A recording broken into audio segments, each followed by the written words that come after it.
pour en parler, j'ai invité Lounès Matoub qui publie un livre dans une dizaine de jours chez Stock intitulé Rebelle. Et par le GIA, le groupe islamique armé, est libéré parce que toute la Kabylie s'était mobilisée. Bonsoir Lounès Matoub. Bonsoir Anne Sinclair. Mais tout le monde a en tête, d'abord si vous me le permettez, l'épisode de l'Airbus d'Air France détourné en cette fin d'année 94. Est-ce que vous êtes surpris qu'ils osent s'attaquer à un tel symbole français? Non, je n'ai pas été surpris, c'était prévisible. Avant d'être transporté politiquement, je voudrais que je dise, que j'explique aux téléspectateurs que je suis transporté faire que je n'ai pas choisi. Oui, vous êtes représentant de la culture berbère. C'est au nom de la défense de cette culture berbère que vous avez été plus que maltraité, puisque vous êtes 88 du gouvernement de l'époque, que vous avez été donc par tous les gouvernements ou par toutes les forces politiques en Algérie très maltraité, c'est moins qu'on puisse dire. Donc je voudrais que être berbère dans notre pays, être dans le camp du mouvement culturel berbère ne veut pas dire être contre l'arabe. Ça, c'est très important, c'est-à-dire pour éclairer les téléspectateurs. Malheureusement, je m'excuse, malheureusement, toutes les facettes du pouvoir qui se sont succédées et qui se sont réclamées de proclamer ou revendiquer l'arabo-islamisme ont montré un ostracisme sévère à l'égard de cette culture ancestrale. Vous avez été victime plusieurs fois. Je reviens à cet épisode de l'avion. Ouais. Comment est-ce que vous avez vécu cela? Parce que vous savez, vous, ce que c'est qu'être otage. C'est terrible, c'est angoissant, c'est innommable. Je trouve qualifier cet acte odieux, cet acte fasciste.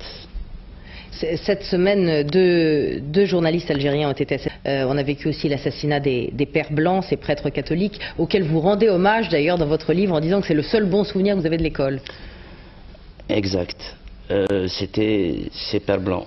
D'ailleurs, le père Dekers qui a été assassiné en Algérie, je le connaissais personnellement. Moi, avait ouvert les yeux, surtout pour ce combat identitaire. À aucun moment, ces pères blancs m'ont enseigné autre chose qu'à être moi-même. Donc j'ai été révolté, j'étais dans tous mes états quand j'ai appris cet acte barbare à l'encontre de ces pères blancs. Donc ces forces du mal parce qu'il n'est pas exclu que les intégristes ne frapperont pas en France, ailleurs, parce que entendu, il faut monter, parler dans les casemates. Vous prenez les menaces au sérieux du GIA? La preuve est là. Je crois que les otages, le détournement de l'Airbus d'Air France est là pour confirmer ce que je dis. Alors vous racontez dans ce livre, Rebelle, votre enlèvement et particulièrement le trajet en voiture après qu'il vous ait enlevé, où on vous a dit toi tu es ça donne une coloration très particulière de ce que c'est que ce combat. C'est au nom d'un certain fanatisme religieux. Oui, fait peur, c'est ce qui est à craindre dans le futur aussi. J'avais peur, en Sinclair, j'avais peur. Quand il m'avait enlevé, et quand tous mes compagnons, les gens que j'ai connus, qu'on avait enterrés, ils n'avaient peut-être pas sans prétention aucune fait peut-être un dixième ou un centième de ce que j'ai fait à l'encontre de ces gens. Donc j'étais mort dès la minute même où je me suis considéré mort, j'étais mort. À votre avis, pourquoi ils vous ont libéré? J'ai joué le jeu avec eux, j'ai prié, pris de sourates. J'ai essayé de copier leur geste, mais ce n'était pas ça qui m'a sauvé, parce que j'étais coupé du reste du monde. Je ne savais pas ce qui se passait à l'extérieur. Vous ne saviez pas la mobilisation qu'il y avait pour vous dans toute la Kabylie notamment. Exact. Mais quand je suis sorti, quand j'étais libéré, et que j'ai vu cette formidable... C'est là que j'ai compris que ces gens-là ne sont pas aussi invulnérables qu'ils le prétendent. Qu'est-ce qui peut les toucher? Quelque part, ils sont vulnérables. Ils avaient peur, parce que leur but, c'était de s'accaparer la Kabylie. Parce que la Kabylie, de tout temps, a été le fief de la résistance. Aujourd'hui, beaucoup de gens disent qu'est-ce que c'est que cette résistance? Alors que la résistance,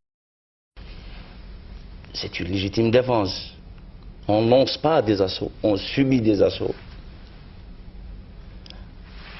Alors, leur but, c'était de faire tomber cette palissade qui est la Kabylie. Et en travers moi, en travers peut-être ma popularité, ils ont voulu peut-être m'envoyer, peut-être les aider dans leur triste dessein. C'est vrai que j'ai joué le jeu, je leur ai dit je vais vous aider, je ferai ça, parce que c'était ma... Aujourd'hui, vous êtes retourné en Algérie depuis votre libération ou vous êtes tellement... c'est invivable, enfin, pour vous? Elle me manque beaucoup la Kabylie, surtout l'Algérie dans sa profondeur. Parce que là, je travaille, il y a le livre dont vous venez de parler, il y a aussi mes spectacles. Vous allez faire 2 concerts au Zénith le 28 janvier. Le 28 octobre, j'ai du pain sur la planche. Mais j'y retournerai. Est-ce que, à votre avis, le président Zeroual est en mesure aujourd'hui d'organiser des élections, donc à la démocratie? Et est-ce que vous souhaitez ces élections, dans la mesure où le processus démocratique a été interrompu en 91 parce que le fils menait l'élection? Alors est-ce qu'on peut lutter contre le fils et souhaiter en même temps ces élections et risque de revenir au pouvoir? Ou d'arriver au pouvoir? Aucun homme de bonne volonté ne pourrait ne pas être d'accord, du moins sur le principe des élections. Mais aujourd'hui, on assiste à un terrorisme au quotidien. C'est des dizaines, des centaines de morts qu'on compte tous les jours. Donc le climat, je pense, je suppose, favorable à l'organisation de ces élections. Philippe de Villiers, vous avez écouté Lounès Matoub avec attention. La question qui se pose aujourd'hui, c'est de savoir ce que la France doit faire vis-à-vis de l'Algérie. Est-ce qu'elle doit aider qui, comment, ou lier son aide à un retour à la démocratie? Et deuxième question, la France doit se faire plus accueillante qu'elle ne l'est, et elle l'est, c'est vrai, beaucoup moins qu'hier, pour les opposants algériens qui souhaiteraient venir en France. D'abord, j'aimerais saluer le courage de Matoub Lounès, où on dit Lounès, c'est votre prénom, Lounès Matoub, votre courage physique et votre courage tout court, et puis votre combat pour l'identité berbère, c'est tout à fait admirable. Et puis ensuite dire que, en vous écoutant, je pense que la réponse à la question, elle est dans ce que vous êtes sûr que ce soit l'intérêt de l'Algérie, que de voir la France s'impliquer. Je suis même sûr qu'aujourd'hui, la France doit considérer l'Algérie comme un État indépendant, mais ne pas s'impliquer en choisissant l'une des factions en présence, d'une part pour ne pas importer chez nous cette guerre civile, et d'autre part parce que ce que veut le fils aujourd'hui, et je crois que vous l'avez dit récemment dans une interview, c'est pouvoir se débarrasser de ses adversaires en les envoyant dans toutes les bases arrières européennes.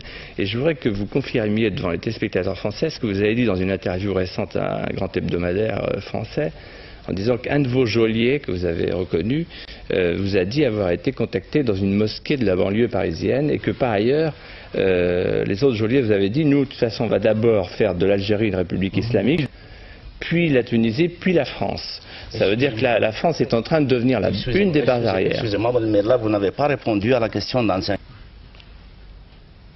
Essayez de répondre d'abord à la question d'Anne Sinclair concernant le sort des démocrates qui veulent se réfugier en France. Mais avant de me poser cette question... Je crois que j'ai répondu, mais je vais répéter. Non, je suis désolé. Rapidement, Philippe Villiers, vous répondez alors sur, en effet, la question que je vous ai posée sur est-ce que devrait aider plus qu'on ne le fait et alors, et pas comme on le fait. La France ne doit pas s'impliquer. Ça veut dire que le fait d'envoyer, par exemple, 6 milliards de francs par an à la caste militaire répressive d'Alger, pour moi, c'est de l'argent inutile et dangereux, dont pas depuis longtemps d'ailleurs. Parce que en s'exposant ainsi, on s'expose à être la cible, on l'a bien vu avec l'affaire d'Airbus, on s'expose à être la cible. Nous, notre territoire... Je demanderais simplement et en toute honnêteté de demander à la France de ne pas servir de base arrière au fils, aux intégristes, excusez-moi, et de penser quand même au sort des démocrates, parce que les frontières sont aujourd'hui fermées et ces démocrates sont d'un pouvoir corrompu, et des intégristes. Donc je crois que ça c'est très très important. Quant à souligner, vous savez, les extrêmes, ils se rejoignent d'une manière ou d'une autre. Ça me rappelle, je vous renvoie à un journal de l'extrême droite qui s'appelait, je crois, Minute, qui disait « Aucune voix ne doit manquer au fils ». C'était en 1991. Pour être très complet, le droit d'asile est un droit sacré. C'est un droit individuel, régalien, accordé par l'État à des gens qui sont persécutés. C'est clair, la France ne faillira pas à sa tradition. En revanche, là, ce dont on parle, ce serait un exode massif de toute une population. Récemment, me semble-t-il, dans l'Express, que ce serait vider finalement l'Algérie de sa substance que de procéder de cette manière. Je crois que ce n'est pas la solution, ce n'est pas l'intérêt d'Algérie à terme, et ce n'est pas l'intérêt de la France. Je vous remercie Philippe de Villiers, merci à vous aussi Lounès Matoub. Je rappelle donc le titre de votre livre, aux admirateurs qui aiment votre musique et vous entendre sur scène, ils peuvent le faire le 28 janvier au Zénith. Merci à vous d'être venu nous parler de l'Algérie. Merci Philippe de Villiers. On va faire une dernière pause et on parle